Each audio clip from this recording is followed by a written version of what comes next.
البته زندان ته چې سړی ولاړ شي، یو خو د بیرون ژوند چې ټول ژوند د سړي په ازادۍ کې تیر شوی وي،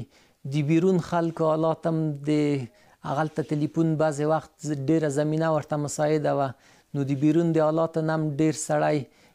شوق او ذوق دې ته کېدله چې ملګري مې په سنګر کې دي، هغه ټانګونه الوزي وي، هغه په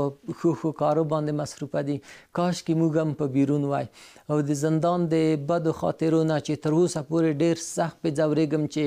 کله راته یاد شي د ما ورور چې اوس شهید شوی، په دغه نه وروسته تقریبا 3-4 کاله وروسته شهید شو، ما ته پایوازۍ ته راغلی و. هغه د ما سره ملاقات وکړ، ډېر رسه ولاړ و چې کله رخصتېدله نو لږ ناوخته شه، چې کله لږ ناوخته شوله هغه قمندان د بولاک راغی، داسې ګریوان یې راونیوله چې کش یې کړله، په دوزینو کې یې واړتېږله. نو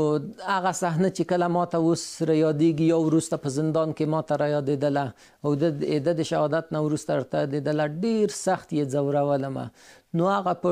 ټولو واقعو کې چې ما باندې په زندان کې تېرې شوي، دغه ډېره سخت درته تمامېدله چې کله به سوچ او فکر ته راغلله، د هغو صحنې نه زه ډېر سخت په زندان کې ځورېدم.